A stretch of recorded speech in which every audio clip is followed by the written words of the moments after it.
Hello students.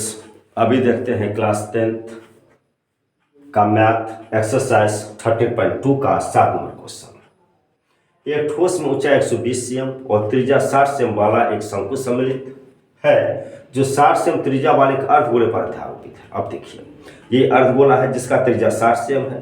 इस पर एक शंकु बना हुआ है जिसकी ऊंचाई 120 cm है और त्रिज्या दोनों का सेम है।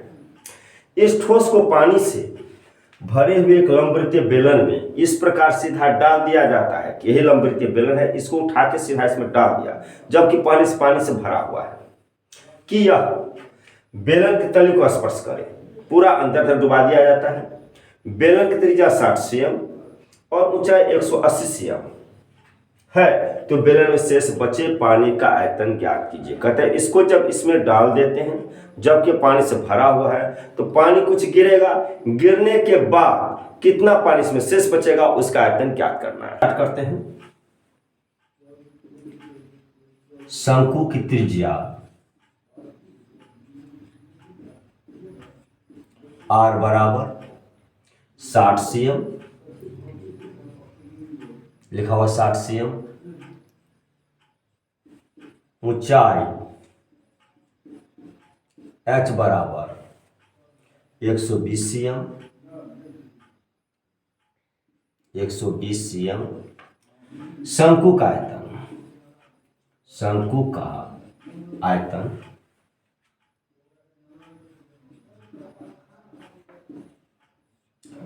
फार्मूला 1/3 पाई r स्क्वायर h। 1/3 पाई का वैल्यू 22/7, r का वैल्यू 60 दो बार है, लिखते हैं दो बार, r स्क्वायर इसलिए दो बार आया, गुने h 120। इसको यहीं पर छोड़ते। इसके बाद ये शंकु का आयतन निकालने के बाद अब लेते हैं अर्धगोला। अर्धगोला की त्रिज्या r बराबर 60 cm। अर्धगोले का आयतन, अर्धगोला का आयतन,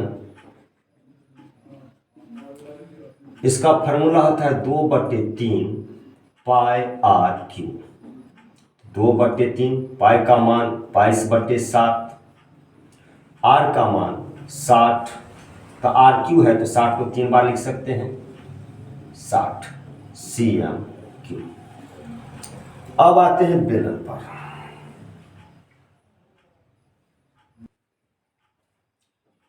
बेलन की ऊंचाई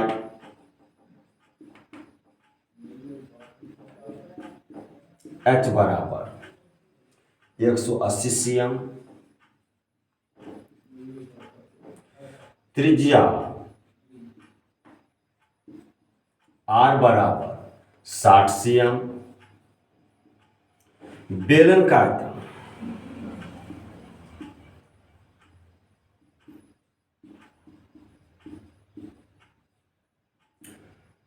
पाई r स्क्वायर h। पाई का मान 22/7, पाई का मान 22/7 गुने r दो बार है, r स्क्वायर दो बार, त्रिज्या r 60 cm यानी कि 60 गुने 60 और गुने h का मान है 180 cm क्यूब। इसके बाद बेलन का आयतन निकालने के बाद पूछ रहा है बेलन में शेष बचे पानी का आयतन। लिखते हैं बेलन में शेष बचे पानी का आयतन।